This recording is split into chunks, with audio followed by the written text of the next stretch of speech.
Hello and welcome to another edition of your favourite podcast, Insane in the Membrane. Insane in the Membrane. Hello everybody, welcome to the show once again. It's good to have you back. Good to be back. Nice to see you, hear you. Firstly, before we begin, just need to say thank you to our wonderful Patreons for all the help and the love that you give to us. We really appreciate all that you do. Thank you so much. If you would like to join them and get over 50 archive interviews, you get early access to our filmed interviews, including this episode, which is already available for our patrons.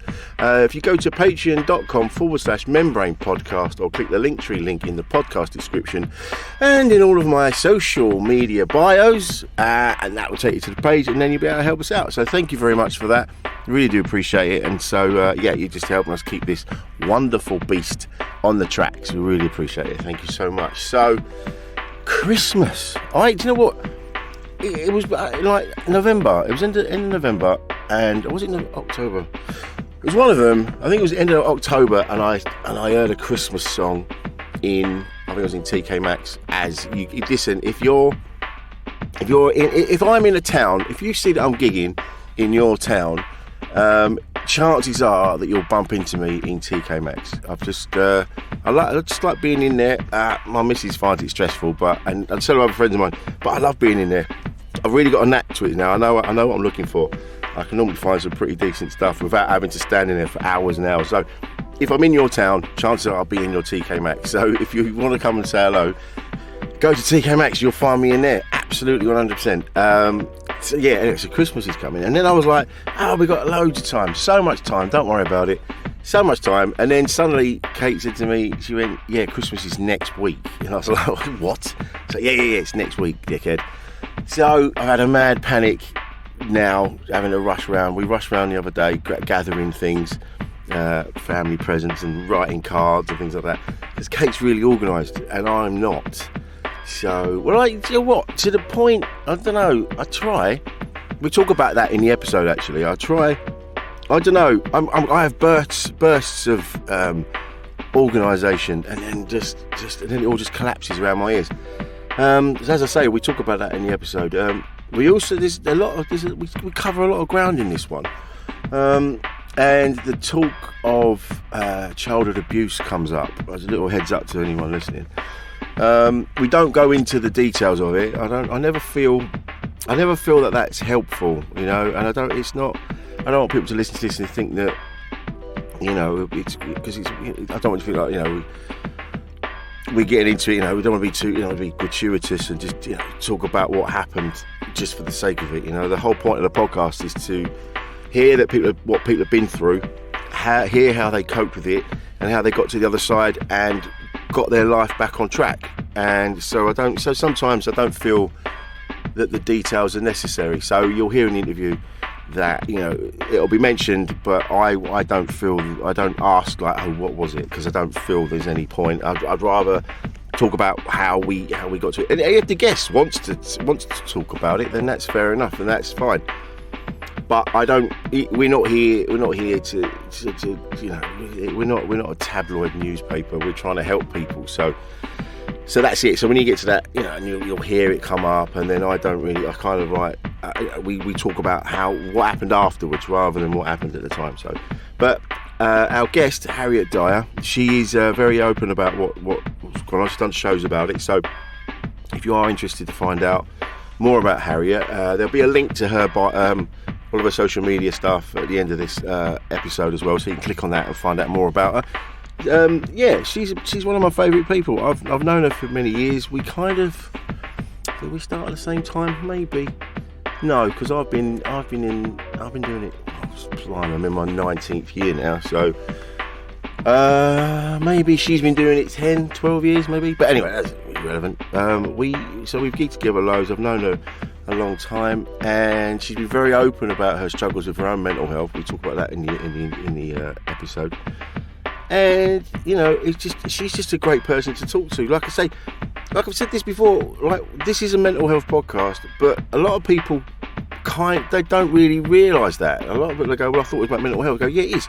If you listen to what people are saying, it is about mental health, but it doesn't have to be maudlin and morose. You don't have to talk about taking care of your mental health in that way, or talking about things that have happened to you. You can do it in a way that's kind of like, I can't believe I did that. Like we had Ishan Akbar on, a few years ago, and he was talking about like his suicide attempts, and the way he did it was through humour. And we were, and that's that. You don't. It's just there's different ways of talking about these things, and it doesn't have to be heavy. It doesn't have to be kind of too serious, because that's another way of taking care of your mental health, like using humour to deal with these things. Because some of the things we get up to and some of the things we think are fucking ludicrous, aren't they? And we just have to, if you can laugh at it, that'll make you feel a whole lot better. So, yes. Anyway, so that's the episode. That'll be in the episode this week. You'll listen to it in a minute. And do you know what? Every time I do this, producer Paul and I go, right, let's do the introduction. Let's keep it sweet and keep it short. And I always prattle on because I like talking to you. I like to have a chat with you. And hopefully, you enjoy these bits. If you don't, you fast forward it anyway. But anyway, listen, coming up in a minute is Harriet Dyer. A podcast from producerpaul.co.uk. Insane in the membrane. You all right? Yeah, you look snazzy. I did, yeah. Well, I thought I did. And then, I look like a dustman from the 60s. I think you're being very harsh and specific on yourself. You good? You right? Yeah, fine. I think, fine. It's a weird time of year, isn't it? So yeah. I think I feel fine. The ice does not help, because I've been telling my partner, I said, you need to get, because he's got this is very boring, but he's got when you put water in for your windscreen wipers, and then it freezes over, so that it's just like sandy slush. So then I said, you need to get my windscreen wiper solution that I got, because it can take up to minus 20 degrees.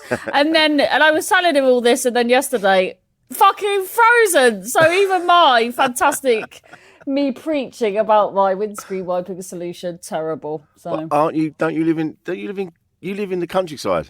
Yeah. So is that, it must be worse, because it's a bit more open where you live. Yeah, it is. Well, when you look out, because you can see all the peaks and that from where we are, it's all completely white, and then it's just really icy. But I'm not really, because I just sort of I'm not too up the windy. There's a hit. Oh my God, we were going to move to this house that's literally, in fact, that's even being generous. It's like so. I don't know how you'd manage, and because cars parked there, so I don't know how they'd manage in this weather. And then because I saw coming back from a gig last night, I saw a man in the middle of a road with 2 Asda bags on his shoulders, and I thought, oh bless him, I think he might be mentally ill. And then I was like, oh no, it's because of the pavements are so icy, so he's just in the middle of the road trying. He didn't have to be right in the middle of the road, did he really? I think it's one of them, you just get to a point where just none of it makes sense. Nothing really makes sense. We're just trying to stay upright. All bets are off. Yeah, it's like just trying to park just now, and the top of the multi-story is just covered in old snow, which is now ice, and so people are trying to get up the ramp, and then they're having to come back down again, and so it was all and no one. We're not used to it, so no one knows how to handle it, and we're all being sort of quite well mannered. We're all trying to help each other reverse and get out of the way, and God, we're rubbish. We're so rubbish. But we say we're not used to it, but it happens every bloody year, and then we still don't know, and then you always think back to, because I'm sure the only time was, these are questions on our theory test, like, are you supposed to drive into the slide or whatever? So I always think, what did it say on my? Because I think other than that we would never know. Because you are supposed to drive into, if you skid, you're supposed to like drive into it, aren't you? Yeah. But that doesn't feel natural. No, and it doesn't matter how long you've been driving. If something like that takes you, none of us are Fast and the Furious, are we? No. So when something like that happens, you just kind of like, I was driving to a gig. We were going to Western Supermare. It was early on a Sunday. There was 3 of us in the car, and we were driving up the road, up the motorway, and it was just, the rain was so solid that the floor was like a mirror, and it was just fucked. And cars were crashing into each other left, right and centre. And as we were going up, this car hit the central reservation on the other side, and all the bits flew over the barrier onto our car. But I don't know, I was just so focused on getting to the gig, I just kind of drove through it, and it all sort of bounced off, and I kept going. And then this guy behind me kept flashing. So I'm like, what's going on here? So I pulled over, and then he pulled in, and he's like, are you all right? I went, yeah, we're fine. I thought it was like something stuck under the car. And he went, no. He goes, I just saw what happened. He goes, and then you just kept going. He goes, did you see what happened? I went, well, I just saw the bits come flying over. I didn't see exactly what happened. I couldn't have told. I wouldn't have been a very good witness. And he's like, I just want to make sure you're all right. I'm like, yeah, mate, I got to go. But yeah, I don't know. It depends, doesn't it? It depends. It's all very real going, oh, you have to do that when the skid happens. But at the time, your reaction, you could do anything. I don't know. Well, exactly. No, you're right. Because what's it called? Like when you said it's like, it's like aquaplaning, isn't it? I've done that before, and you're just gliding along. You're like, bloody hell. Shit, have you? Yeah, because I had to go because the trains were down, so I had to last minute drive to London, and pretty much the whole way there, I was just gliding along, and then I remember another comedian said to me, oh, you need to get some winter tyres, Harriet, and then that's all I could think of, why didn't I get some winter tyres? See, that's the thing, innit? Now, I've known you a few years. Yeah. And I know that if someone says something like that's it, that's all you can think about. Yeah. And you've never thought about winter tyres before? No. Well, because I think the problem is, I would get winter tyres, but all 4 of your tyres never need changing at the same time. No, weird, so you'd have to get rid of another tyre, which that to me is, I can't make sense of it. I think that's what you have to do. You have to. You have to completely start again. But I think, well, what if one of my tyres is looking exceptional, then that goes to a waste, doesn't it? I don't think you throw them away. I think in an ideal world, in the perfect world where these winter tyres exist, they've got a garage, and every year what you do is you swap your. So you've not only got tyres, you've got 2 sets of wheels. And so in your garage, in your perfect little garage, with all your perfect little tools and all your perfect lubricants and all the stuff, you've got like a winter wardrobe and a summer wardrobe. You've got your winter stuff down one side, you've got your summer stuff down the other, and your different sets of wheels. And then you go, oh, it's October, I better swap my wheels. Oh, that makes more sense. Yeah, I'm just going to butt in here because I know my friends bought winter tyres and would bang them with me. I know where they go if you haven't got your own garage. You can have them garaged at your quick fits and places like. They have a holiday. They have a bit of winter, a bit of a winter warm. While we're all suffering, your summer tyres are kicking back, having a great time without you. It's not fair. It's a different world, the middle classes. Working class people, they're lucky they got tyres. But you lot have got fucking holiday homes for your wheels. See what I have to deal with. I'm instantly thinking it's a racket as well. And there's someone, if they're stored at Quick Fit, and then giving them to people the other side of the world where it's summer. Oh, you think they're all just swapping them around? They're yeah. They're going, oh, yeah, we're looking after your tyres. Yeah. And they're making... And there's someone in Honolulu like, woo. driving around on British summer tyres. Yeah. Yeah, that's what I think. If that's not happening, that should happen. I think that's... Yeah, why not? It's like you could timeshare your tyres. That's madness. I like that. That would be... Yeah, why not? It's better than them sitting there. Mind you, yeah. Oh, but then they'd wear down, wouldn't they? That's true. Now, yeah. And then you don't know where you are, And then they'd come back. They'd been worn down. Then you got to replace them. Exactly. Then we're back where we started. We haven't thought of this through at all, have we? No. How you been anyway? You all right? Yeah, I think I'm all right. You just get on, don't you? Really? Yeah, you have to. Yeah. Yeah, so I think it's all right. We're trying to move house at the minute, and but only to a new rented house because we need the space because my partner's kids moved in a couple of years ago in lockdown, and then we need the extra room. So, but even just renting when you say you're a comic or whatever, now, because my partner's now self-employed as well, because he's a personal trainer, and it's just, at some points I was getting completely ghosted when I was saying I was a comedian. Yeah. I think people think that it's like, would be a lie. So I'm now having to be more like, oh, I'm a media content. Like, yeah, I'm having to go so far removed, because even writer, that wasn't Really? helping. Yeah.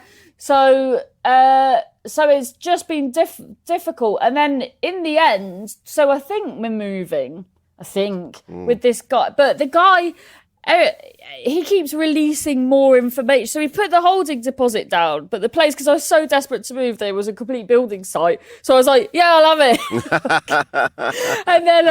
and then he keeps releasing like more information so he's like, yesterday he was like, oh, just to let you know, I will be your next door neighbour, so I'll be seeing you all the time. And I was like, well, that's strange, isn't it? So every time like we corresponded, he releases another bit of information that is strange. So No. Oh no. so I think, so you never want to see your landlord, No, do of course you? not. Don't next door. What can you do next door? Jesus. Exactly. It's funny, isn't it, with renting and stuff. It's like the rents are going through the roof. Oh, And ridiculous. Yeah. And as you say, you go, I'm self-employed, and then they go, oh. Yeah. You go, well, what am I supposed to do then? If I can't rent, and I can't buy, what am I meant to do? They go, oh yeah, go and live with someone else. You go, well, I can't, can I? I'm 50 years old. What are you on about? Exactly. I'm a grown up. Yeah. Yeah. So especially like if like me and the kids can't move in, go into a house. They don't give a shit, do they? Room for four. Just turn up on your mum and dad's doorstep. Hello. I've got some news, but firstly, put the kettle on. Yeah, but even that, like, because my family live in Cornwall, so you couldn't do comedy and live down there. It would just be impossible. Yeah. But yeah, so and then when I met the guy, he was like, oh yeah, we've got, because me and my partner have a car each. He said, oh yeah, of course. And then when we're meeting tomorrow, he's like, oh, we need to talk about the parking. So I was like, oh, well, you need to not agree to stuff. And then. But I may well be wooed with a dishwasher. Never had a dishwasher before. He said, oh, we need to talk about the dishwasher. I was like, a dishwasher? Never had that's well middle class though, isn't it? A dishwasher. It used to be. I don't know if it is now. I mean, I never had one when I was growing up. No. But we've I think got it's one. fancy. We've got you've one. got one. Do you use it? Well, no, sometimes. If there's loads, but we don't let it build up, to be honest. Yeah. So I don't. I just kind of do it. I quite like doing it, actually. I quite like washing up. I was watching. Yeah, so I find washing up and having a shower, I think a lot like I think of jokes or stuff like that when I'm in the shower or doing the dishes. Well, Sean Ryder said the same thing. He quite likes. I was listening to his audio book, How to Be a Rock Star, and he said, I didn't know he had one. I love him. It's great. Oh, fantastic! Yeah, Because he's supposed to live near me in Gossip, isn't he? Yeah, it's not far. And he was talking about the washing up, and he said, yeah, he quite likes doing it, getting it done. But I do remember years ago, it was nearly 20 years ago now. I was living in Maidstone in Kent, and I was living with a partner, and her and I, because it was just mad. It was a party all the time. We I couldn't even be bothered to do the washing up. It just like stack up. It was like with now and I just. I don't even know why, because now I can't handle it. I'm like, I need to wash that up. I can't just leave it. I'm like, as soon as I've eaten something, I'm like washing it up. Yeah. Well, when it gets so high, you must think, well, what's the point? Especially because when you're in party mode as well. Washing up doesn't matter. No, exactly. You just start drinking out of vases and baking trays. So that makes you, gives it all a bit more of an edge, doesn't it? You don't give a shit because you're so off your nut anyway. Exactly. But so I've known you a few years, and you've been very open about your struggles with your own mental health. I think I found that quite inspirational over the years listening to you. You're very open about what's gone on and things you've been through, and you know. Well, I can't really because I sort of say this in my latest show. I say it's not really been a conscious decision. It's more of a case of people meet me and then they need an explanation because I don't know really. I think because when I first started doing comedy was I never thought of it, and then at uni I did like a weird sketch thing with someone, and then which was awful, and then I've never been great at working in groups, and then I worked by myself doing. Then I turned up and everyone was like, "Oh, you ready for the stand-up comedy assessment?" I was like, "What?"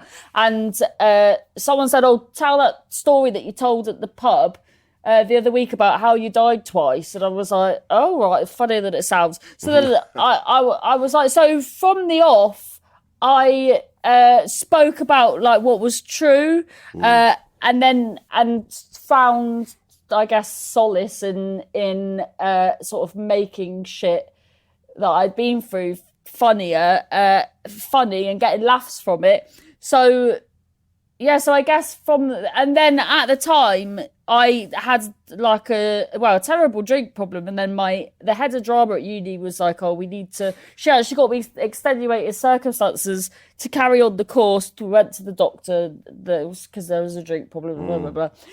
So I think because it all started, comedy started when in chaotic and tough times. Then it's always been, and I always like.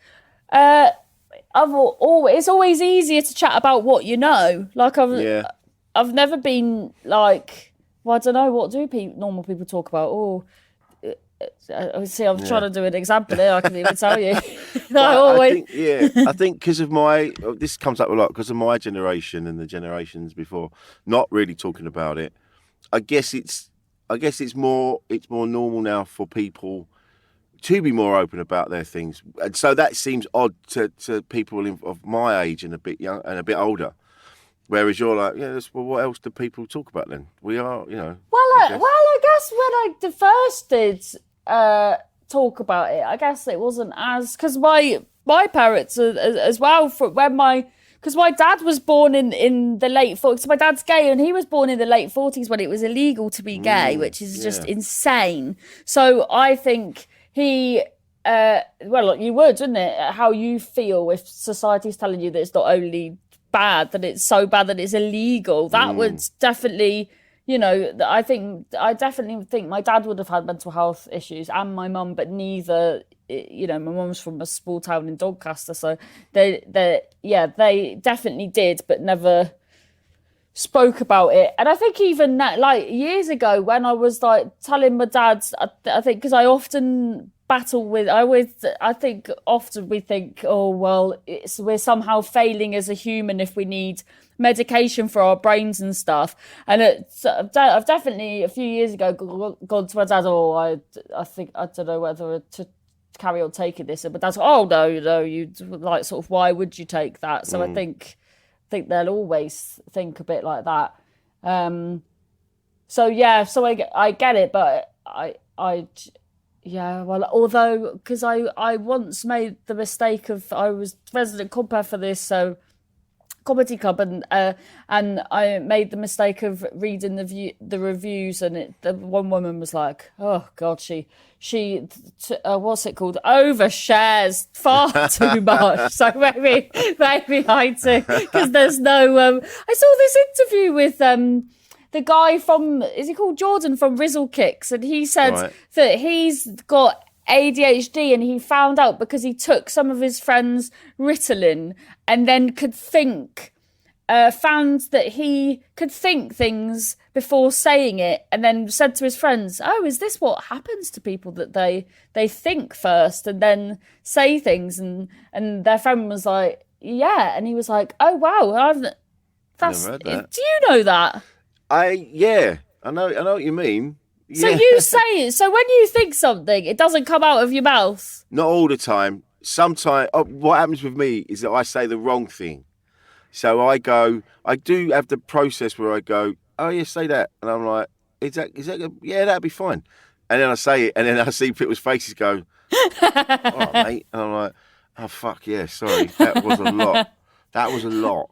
Oh no, so yours is that you do still think it, but even when you're thinking it, you're then thinking the wrong thing and still saying it. My parameters are they're a bit further out than other people's, so I say stuff and they go, okay, well, I don't know if the dinner table is the place, but you want to talk about that?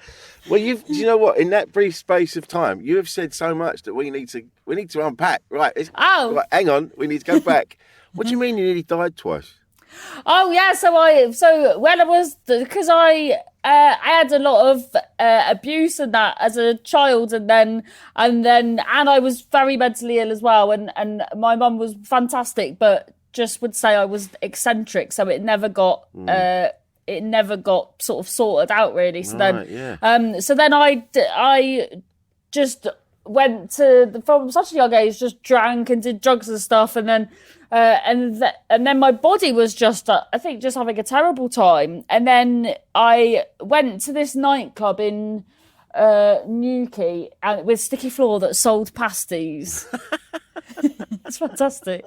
What a place. What a place. And you died the day. I remember once the next day I woke up and I had a whole pasty stuck to the bottom of my foot.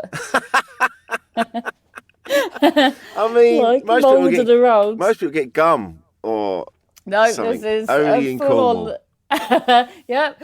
And then so I was in this nightclub and I had this terrible pain, and then all my friends were just like, oh, dance it off. So I was like, all right. So I was dancing it off, but it turned out my appendix had burst and I had no idea. And then at the time I was going out with this guy, and he was very skinny, very hairy, so we called him the pipe cleaner. Right. And then he was like, oh, come out with me afterwards.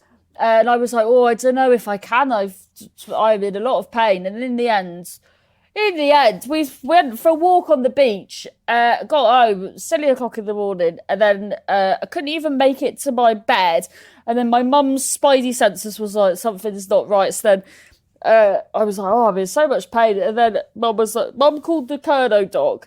And then he was like, oh, she's fine. And then my mum didn't believe him. So she called the doctor that used to be a vet who will touch you in very odd places. But he's like, oh, yeah, she's dying. Get her to hospital. Oh, shit. So then I got rushed into hospital. And then the doctor there goes, because I was 17, the doctor there goes, oh, when did you lose your virginity? Which, don't you think that's weird? Because if they thought you were pregnant, they would just go, is there a chance you could be pregnant? Yeah. Why would you need to know what age I lost my virginity? That was weird. Yeah. And then I was rushed into theatre and then died on the operating table and was presumped and everything. And then people say, oh, did you? And I remember seeing the tops of the surgeons' heads. I remember like looking down at what they were doing, and then which makes me think, oh, maybe I was like floating off or something. And then people say, oh, maybe there were mirrors on the ceiling, but it's not Hugh Hefner's bedroom. Why would there be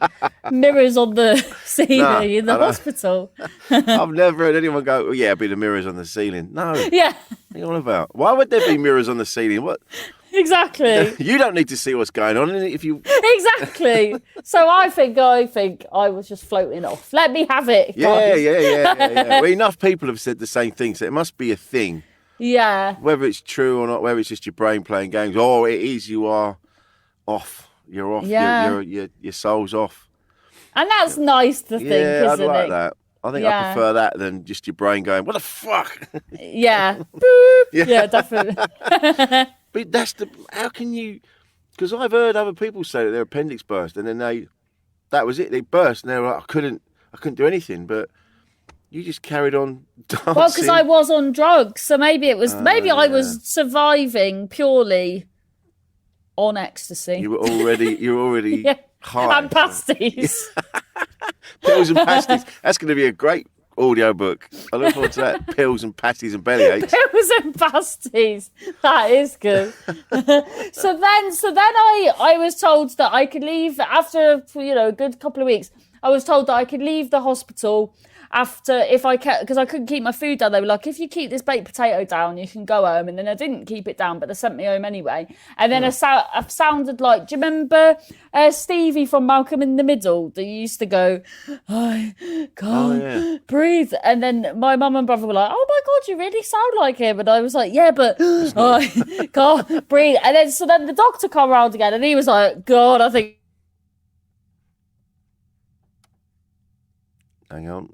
She's got pneumonia. So then I went back into hospital again because the nurse didn't have her glasses on and didn't plug me into the bloody what's it called, the nebulizer, the breathing thing properly. Yeah. Oh mate, we lost you for a bit there. Oh. When you're so you just said to your pet, the doctor said, "Oh my God, I think," and then we missed what you said. Oh, I think she's got pneumonia. Oh right, okay. Yeah, so then I went. Yeah, so then I went back in, died again. Bloody hell! And do you remember anything about it apart from the floating about a bit? Do you remember? No, because you were just gone. Yeah, but I remember it must have been bad because every time people come to see me, they were like aghast, and I remember they'd come in the ward and then they just they looked shocked. I remember that, and I remember that.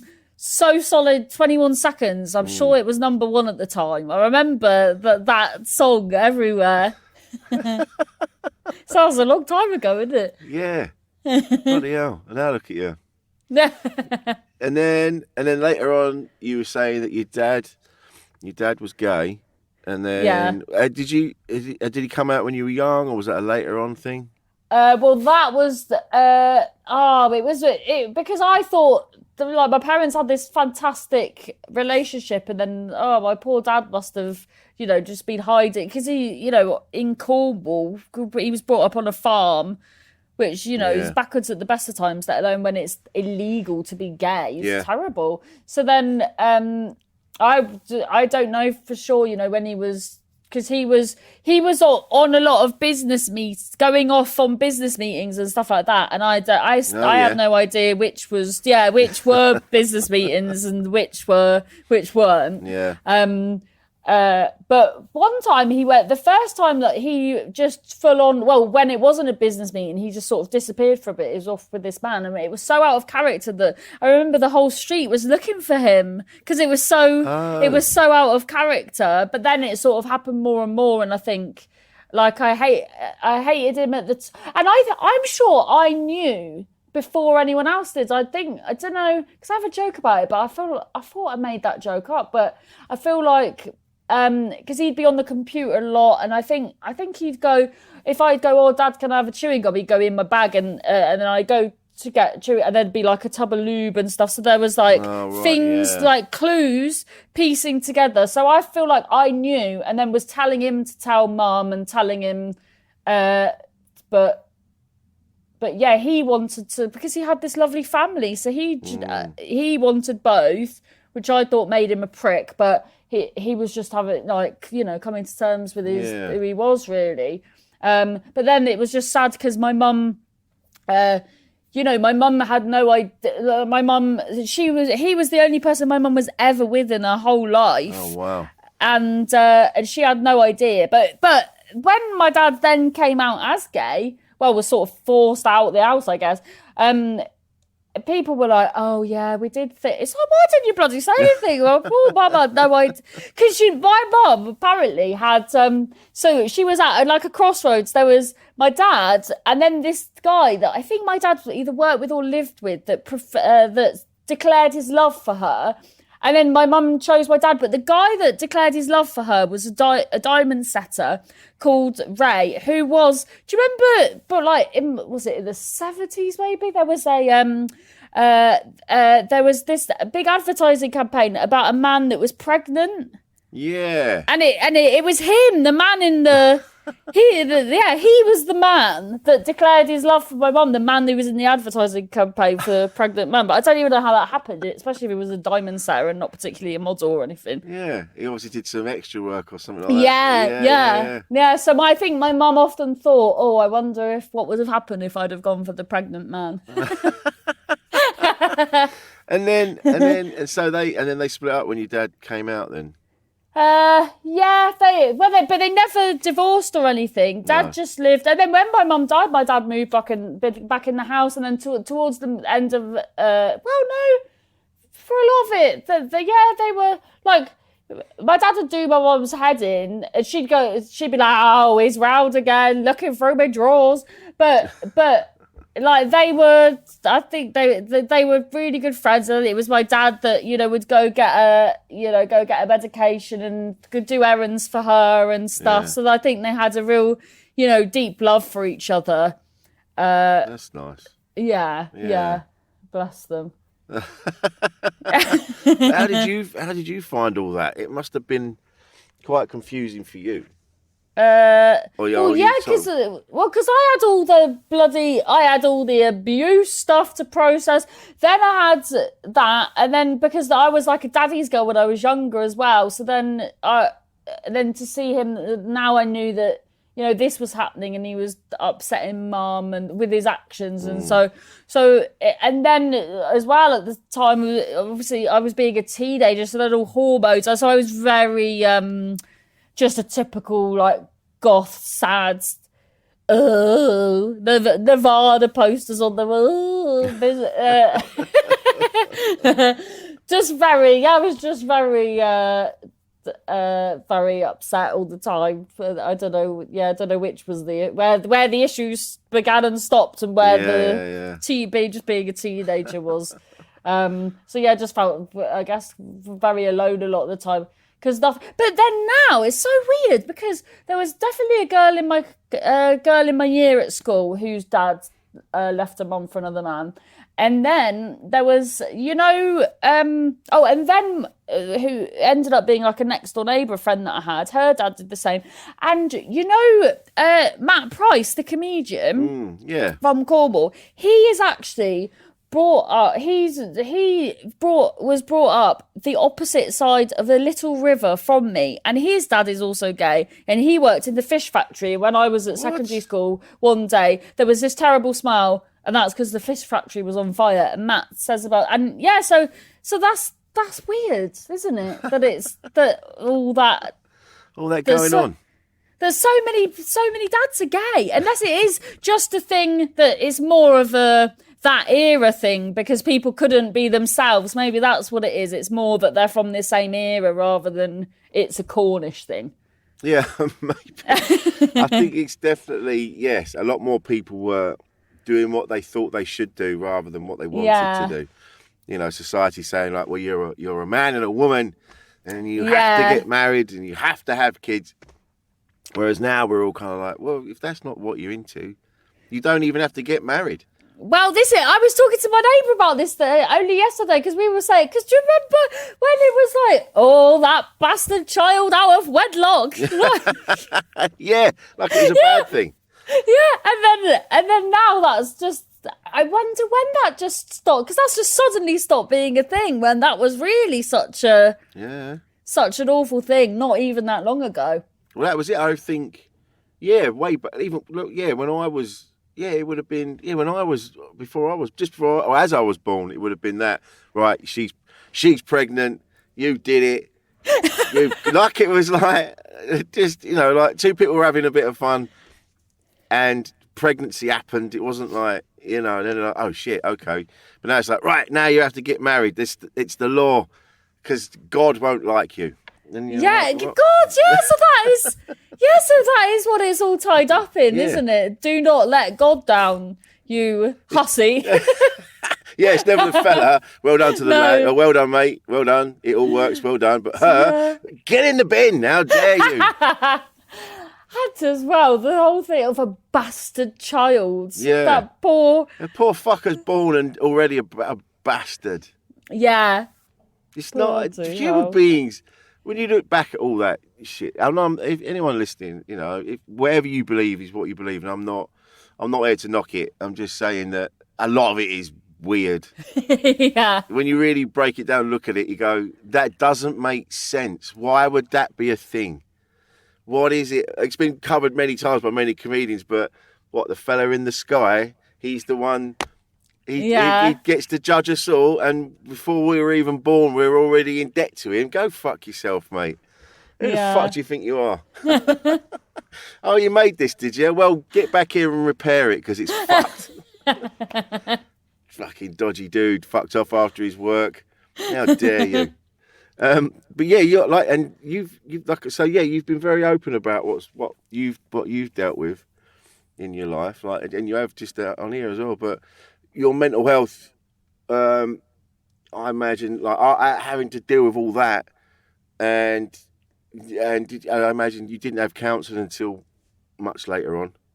No, well, I've never really had it, really, because even there's just been in it. I've only done it. I've never paid for it, which I think might be the problem. Once. So when I was younger, I had it, and the lady that did it felt she was just quite distant.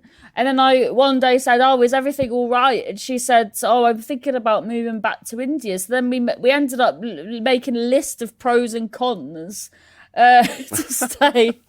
If she wanted to stay or if she wanted to go, and she ended up going. Oh my god! So that was odd. That I've just had sort of experience after, like, I've had sort of counsellors that have gone, like, when I've not been drinking and stuff. I've had one counsellor be like, "Oh, I bet you'd be so much fun to go out on the piss with." We've ended up going out on the piss. So I just had odd. You went out with them on the piss. Yeah, then they were like, "Oh, I bet you'd be really fun to go out with," and then I was like, "So we just fucked this off and go drinking," and then we did. Mate, well, I'm glad you weren't paying for that. Just The counsellor. Shall we? Yeah, this is the counsellor from Afterlife, the Ricky Gervais thing. Oh, I haven't seen it. It's this like proper geezer, and he's just horrible. He's horrible. Yeah, but that's well. Yeah, I've just had and then I was once on an emergency, had a bit of a breakdown, and then I was put on an emergency waiting list for 8 years. and then I finally had counselling, and then it was, in fact, the weather wasn't too dissimilar to it. It's now very snowy and icy. And first thing in the morning, and then there was this, this was when I was in Birmingham, and then I went to go in, and then there was this like black thing just in front of the door as you go in, like just under the snow. So then I thought, oh, I bet because it's so early in the morning that the counsellor's probably dropped a glove or something, and then I'll give it to her, give it to them, and then they'll be like, oh, now I have 2 warm hands. How will I repay her? I'll fix her brain. So then I've picked it up, gone in, and I've picked up a dead rat. Like a frozen rat. Who doesn't look at what they're picking up? I've just picked it up, and then as I've gone in, they're just looking at me horrified because I've got this dead rat in my hand. You didn't even look at it when it was in your hand? No, I've just picked it up and walked in because it's frozen. You couldn't feel a gloopy rat. So then, and then that, I was just really mortified about that. So then after waiting 8 years, I was like, I cannot go back after the whole rat fiasco. So then and then because I had one counsellor say, oh, that's very dramatic what you've been through. And I've just found like ended up just, but do you know what's really helped is constantly doing podcasts and shows and stuff and talking through. I do feel like that a lot of people don't get to do is talk things through, and then I'll and then when it ruminates, I'll think logically about it all, and I am well. Once when I was at the Edinburgh Fringe Festival, I rang 101, and was it 101? Someone told me to ring. Oh, I was gonna kill myself anyway, and then they said.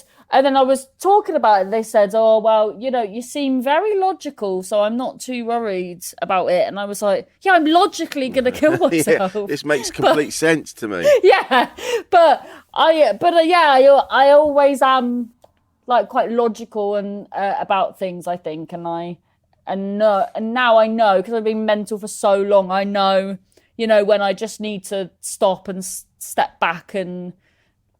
maybe be a bit selfish and just stop. I think that's a lot of it is not, because especially when I was younger, I just lived for what for everyone else and for how they were, and whereas now, like obviously your most, like your kids and whatever, it's different with them. But on the whole, I haven't got time to entertain just nonsense and people that are toxic and all of that, which probably I used to do an awful lot. And I think that's a big part of feeling a lot better as well. Even maybe with people that aren't so much toxic, but just like going out drinking and just constantly doing social things that I never really enjoyed. I just did really, maybe for company or whatever. Yeah. And stopping all of that and just doing what I want to do is, I think, just a massive game changer in being happier. Is just being just doing what you want to do. Is that normal? Do people do that, or I don't know whether.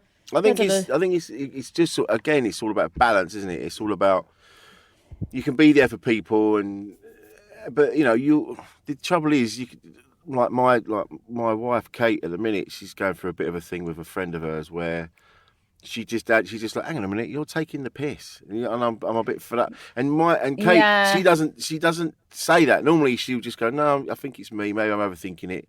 But she just went, one day she went, no, you are taking the piss, and I'm going to stand up for myself, and I'm going to say something. And as soon as you do that, the other person immediately goes, oh, you're a shit friend. And you go, no. What? Because I've called you on your bullshit. Yeah. So and you can go, and now you can go, well, do you know what? If that's how you feel, I'm telling you how I feel, and you're not accepting it, and I don't accept what you're saying. So do you know what? Why don't we just not be friends for a bit? You go and do you, and I'll do me. I think because if you're a person that is there for other people all the time, you do tend to sort of like forget about what you want, or you feel guilty when you put yourself first. Like now you've gone. But is that right? Is that normal? Go, you can put yourself first sometimes. You don't have to be. If it's all the time, then. Oh yeah. But then I think, because like with that as well, because I'm similar. If I call someone out on their shit, then that is like they have literally been asking for it for a very long time. Exactly, but people, it's difficult, isn't it? Because sometimes people just really take the piss as well, and I think a lot of people were taking the piss with me for a long, because when people don't do stuff for other people never ask them, because they'll go, oh well, they won't do it, but then they always get away with it. But then the people that say that do stuff then end up just always doing it, never taking any time for themselves, and just being an exhausting life. Yeah, and these people, I've had it as well, where there's been a couple of people that I suddenly was like, oh yeah, you were fucking awful. And then you go, and there's a part of you goes, oh maybe, like later on, when you're not talking to those people anymore, and you're like, oh maybe, was I a bit over the top? Maybe I, you know. But then you hear other stories, and they go, oh yeah, they've been a dick to them as well, and them, and they're being a fucking dickhead to everybody. You're like, oh, they're the common denominator. Yeah, and they bounce from one person to the other, because everyone's calling them on their bullshit, and then it's funny, because there was someone who I was mates with. We were both mates with this person, and then I suddenly noticed that they weren't talking to me anymore. They were I'm like, oh, you're friends, okay. And then I'm like, all right, listen, you know what you're doing, get on with it. And then gradually they came back and went, oh, listen, I sort of believe what they were saying, and I'm really sorry, because they fucked me over as well. And I go, well, I didn't want to say, you make your own decisions, and then I didn't want that to happen to you, but I had a feeling it might. So it's all right. It's all right to put yourself first. You can put yourself first, and it's completely fine. As long as it's all about balance, isn't it? Be there for people. Be there for yourself. It doesn't make you a bad person, especially after everything you've gone through. You need to sort of take yourself off a bit and go, right, what's good for me for a minute? What do I need? It's a lot. Sometimes I wonder, like with counselling and stuff, because you hear all sorts of, like a friend of mine said to me that there's that one where you like, have you heard, it's like you follow your eyes follow like a moving thing, and then it's supposed to like reset. Like if there's like a specific big traumatic thing, then it's supposed to like reset how you were made to feel at that time or something. Like there's so many different ways to sort of processing and trauma and stuff these days. But I think, you know, overall I'm fine. I think I'm trying to think because I used to be really bad. Like I couldn't sleep without like a light on, even in my like late 20s and that. And if anyone like I would get really triggered on public transport and stuff if people are too close. Although, having said that, in fact, I was at a gig the other day and I was watching, and then these two guys came in. And they were all quite laddie, and then I was watching the show in the corner at the back, and then they sort of like, not through anything, just from how they were standing, they just sort of accidentally blocked me in, and I felt sort of get a bit panicked, and but then I was like, no, you're at a lovely little comedy night in Falmouth. Yeah. Calm yourself, Harriet. Yeah, relax. Yeah, exactly. So that it's, you know, I think, so it's, you know, understanding why, you know, if because I think it's just natural for anyone to, especially if you've been through sort of abuse and stuff, to feel, you know, if you feel trapped or, because but I really get, like, I find like being in London and on the underground and that, just constantly like jammed in and packed in with people. I find that quite upsetting, but I think everyone in London finds that upsetting, don't they? And it's, and having moved out recently, but been back for work. Oh, so you don't live there anymore? No, I've moved to Brighton. I'm living in Brighton now. Oh, so, lovely. Yeah, and because to me, like, Brighton's only an hour on the train, so I'm like, it's only up the road. But when I tell other people, they're like, no, that's miles away. I go, I don't know, I don't really think about it. But when I come back into London, I do see it now. Like the other day, I was like, fuck, there are so many people around. Yeah, it's too many. It's too many, and I think I rarely take the tube now anyway, because I'm like, it's just as quick to walk, unless it's like one side of London to the other, then that's fair enough. But when you're bobbing around the middle, you kind of go, no, I'll just walk. That'll take me half an hour, or that'll take me whatever. So yeah, it's too much. It's too much. It's too much. Yeah, that's bad though that you didn't even realise until you'd left it and come back. Just used to it because I grew up in London, so I was like, it just is what it is. And this has been said before, I think, with London specifically, because I don't feel like this in Manchester, and I know they're big cities as well, but London seems a little bit more ruthless. It's a little bit more. It doesn't care if you can keep up with it. It's just this is how London is. You either get on board, get on with it, because London hasn't got time to wait for you. That's exactly it. Yeah, whereas up here, there's still a sense of if you're still conscious of giving people, if you can, a 2 metre distance and all that. There's still, whereas that, I don't know whether it was ever in, but it's definitely not in at the minute. Definitely not. It was for a bit, but even then it started to slowly creep. Creep back. But it's just it's impossible with that amount of people, though, isn't there? Like, it's not possible.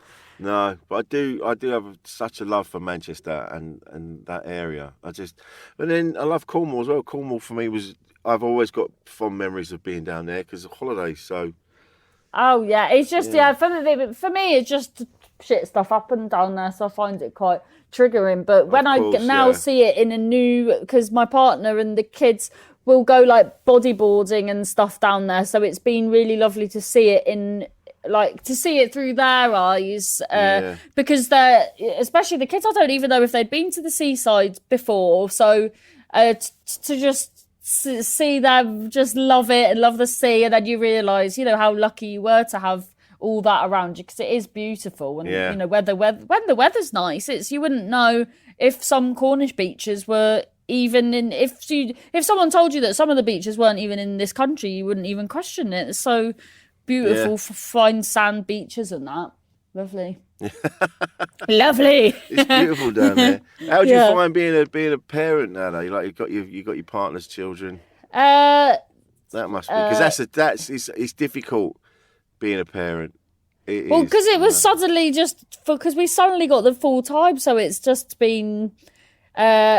a lot, but nice as well. I think because because they've had a bit of a tough time, so just trying to give the youngsters a better life is really nice. I think. Yeah, that's lovely. And when you, like you said, when you were growing up, you had a lot to deal with, and I suppose. They have had as well, which is sad. That's a shame. Yeah. So, but oh my God, is it normal to? Because I don't remember being like that. They just want everything all the time, like. Well, there's so much to have. Dirt bikes. That's the latest thing, but they're so dangerous. Dirt bike. Yeah, I don't be giving. My youngest he loves motorbikes and cars and things like that, and he was always on about getting a motorbike, and I was like, I just don't think it's. They're not safe. Exactly. You're going to get hurt, and I don't want. And then you see them. You see the lads with their balaclavas doing just. Well, I have a little bit of respect for them because they just seem to be able to do wheelies for. They can bend the laws of physics. Yeah, a consistent wheelie for like a mile. So that is quite impressive. But it's just so they've just got no sense for the highway code, Rich. I think it feels like because the people in charge of the place we've all found out that they're just a bunch of, they've always been dodgy pricks, but they've been completely exposed now. I think there's a feeling of, I don't give a shit about any rules and regulations and laws, because if the ones that are putting the laws in place don't give a shit, why the fuck should I? Yeah. Yeah. I think I don't know if that's all young people, but if there's an element. Excuse me. Yeah, but I don't even know whether like the ones that mine know and their friends, I don't even think they'd even know about any of that. I don't even know if you asked them if they would be able to tell you who the Prime Minister. Well, I guess because it has changed quite. Yeah, no one knows. A lot. Yeah. I had to have a minute there. I was like, who is it this time? Yeah. Yeah. But it's, but even going back to the mental health thing, I liked do you still do that gig that I did? The one in. When did you do it? Where did you do it in Manchester? Yeah, we did it in that. Yes, in the zombie shack. Zombie shack. I've got this little because during lockdown, because we had no space, so I looked at getting a little office to get some work done, and then I ended up getting the guy that ran this dilapidated old building where each room's a different thing, and it used to be a drama school where Saran Jones and Jane Horrocks went, and Nick Farrier, Rob Riley in Oldham, and then I just was going to get a little box room to do some work, and then the guy was like, "Oh, do you want to see a bigger room?" And I was like, "Well, definitely not." And then I did, and then I was like, "Oh, I could put my little mental health night in there." So then we've built it into this little community space. So then we have like next week we'll do like a little Christmas event for people that would be alone at Christmas and stuff like that. So we put on all little things like that, and that's where that comedy night is as well. I have it there, which is nice. Because it was a really nice night. It wasn't just a normal gig. It was like a proper like community get together, and you had a buffet out, and everyone was. Oh yeah, so you did the Christmas wall, I think. Yeah. So that would have been 2019, maybe. Goodness, yeah. Always do a little buffet for them because it always was supposed to be for somewhere where the comedians that had mental health stuff that they wanted to talk about, but then it so quickly became about the audience that a lot of people come that don't really feel comfortable in like normal like comedy environments for fear that they'd be shouted at or whatever, because a lot of them, well, the problem is as well, when you think about it, so many comedians in comedy, without even realising, ask a lot of rhetorical questions. So if there's ever people that are autistic or don't really understand a rhetorical question, they pipe up, but not because they're being a prick. They think it's a question. They're answering the question. Yeah. So you get a lot of that where people, oh yes, I went to the zoo once. I've been to the zoo, yes. Yeah, exactly. I'm still friends with a couple of people from that night. There's a How woman are you? called Tony, who, I met that night, and we're still social media friends, and we interact now and again. Yeah. Oh, that's nice. Yeah, That's lovely. there's been. I think we've lost a couple, but there's been quite a few. There's one that's, I think, in their 7-year. There's one couple that met at a Barking Tales night, and they've been together for 7 years now, which nice. is lovely, really nice. I think we had 3 couples, but 2 of the couples haven't made it during lockdown, but through no fault of my Barking Tales, may I say. But that was the first time I became aware of, because there was someone who was autistic, I think in the front row, and every time they were doing rounds of applause, they'd put their headphones on. Yeah. And then that's the first time, and I've used it since. When I know there's been people around that are autistic or have trouble with that kind of thing, when instead of clapping, you just wave, you do jazz hands. Yeah. And I was like, that's brilliant. I like that. And it's nice. Yeah. And I did it again. I can't remember where I was, but there was someone in the front. I said, "Do you need us to we'll do jazz hands if you want. It's not a problem." And it was really nice. So I need to do it. I need to remember to do it all the time, because there's a girl that comes to Barking Tales, and her tics get louder with all the with all the claps.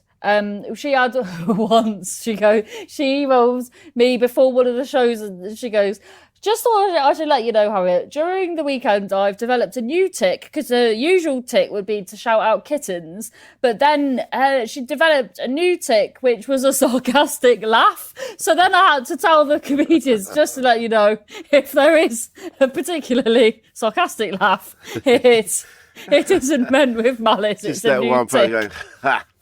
Yeah. Yeah.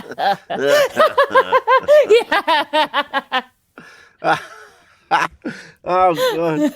But I love that. I love that there's these little places, pockets of people, like bringing people together. It's like with this podcast, like the amount of messages I get from people going, "Yeah, they feel like they're part of something now." That's lovely. Nice. Yeah, it does, and it makes you keep doing it. And that's why I want people on, such as yourself, that have gone through things. I don't want you to have gone through things. That's a sad thing, but I want to hear how you dealt with it and how because you're in a better place now. Oh, definitely. What you did to deal with it, because people will listen and they'll go, "Oh yeah, I had a similar thing. That happened to me," and like, "Oh, I'm sorry that happened, but here's someone else that it happened to, and here's what they had to say about it." And and that's the beauty, I think, with podcasts and stuff like that, because then you're letting just someone find it when it's right for them, isn't it? Yes. Without just putting it out there, which is really good, especially I guess after lockdown and stuff, when a lot of things, where for people that maybe couldn't get, because we had at Barking Tales someone that couldn't come for a long time because they were agoraphobic, and they'd sometimes even drive to the gig, but then couldn't get out of their car and stuff. So just how valuable it is to, even after, because even though lockdown's finished, it hasn't finished for a lot of people, isn't it? That still can't leave their house and stuff. Yeah. So I think these things are so good, especially talking, what you're talking about, for people to, feel less alone. It's great. Yeah, and I'm glad you're in a better place now and you're doing all right. Because I think you're great, and it's always lovely to talk to you. And I've been meaning to get you on for ages. It's one of them. I'm like, I should keep me. People keep telling me I've got ADHD, and I'm like, I don't know. I think I'm just unorganised. My brain's a bit fuzzed from COVID. I don't know, but I'm like, I must get. Oh shit, yeah, there's that person. I got married. There were so many people that I just forgot to invite. That I should have invited. No. Yeah, I'm like, I was with somebody over there. I'm like, yeah, you should have been there. Fuck's sake. There's a mate of mine. No. There's a mate of mine lives in Spain, Paul Nash, and his lovely wife Moira. And I told him I was getting married, and then because we'd had the conversation about it, I'm like, yeah, he's been invited. That's it. And then the wedding happened. No. Yeah, the wedding happened, and he wasn't there. And I'm like, it was like, and the day was busy, so we were running around. But then it was like halfway through the reception. I'm like, oh, Nash isn't here. I wonder what happened there. I'm like, oh, maybe he can get here, maybe that. And I messaged him the next day. I went, what happened? You all right? He goes, I didn't hear from you. I went, what are you on about? He goes, I didn't get an invitation. I went, I thought we'd spoken. Shit. I hadn't sent him an actual invitation. Oh no! So was he there thinking? He's like, he didn't want to message me in case I'd had me getting married, because it was all sort of sudden, and he kind of went, maybe it's another one of Wilson's capers. Capers. I've gone off on this thing, getting married, and then I'm not getting married, and it's all collapsed and nothing's happening. And I'm like, and he went, I didn't know where your mental health was at. Maybe something had happened. So I was like, I'll wait to hear from him. I'm like, you fucking dick. You should have messaged me.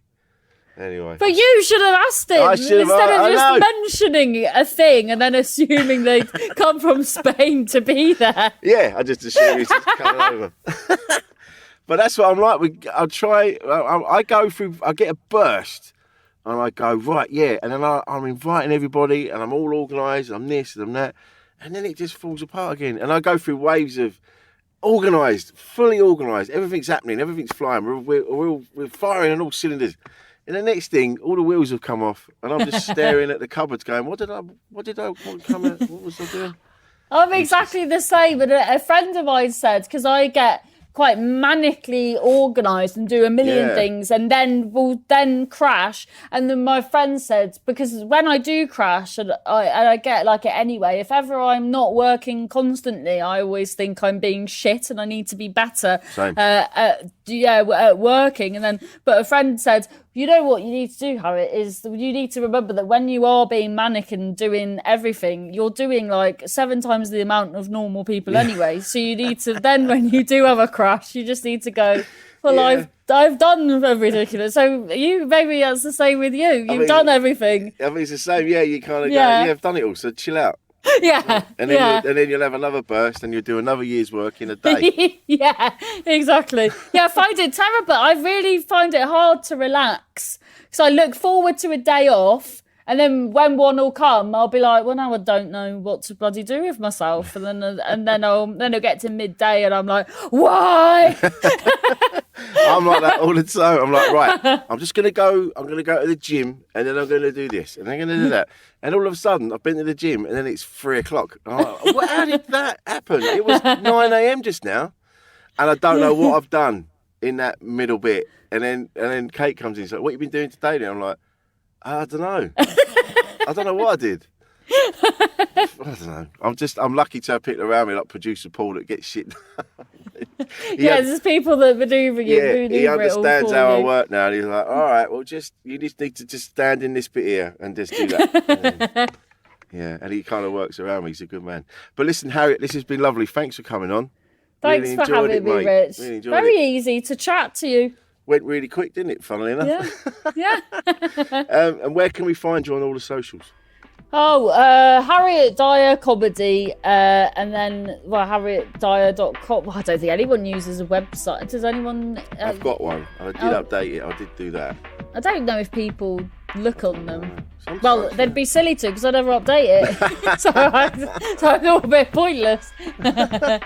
But yeah, social media, just Harriet Dyer Comedy, I guess. Oh, and my show Trigger Warning is at Soho Theatre on the 11th of April, so I would love for people to come to that. Excellent. That would be great. 11th of April 2023, Harriet H-Bomb Dyer will be...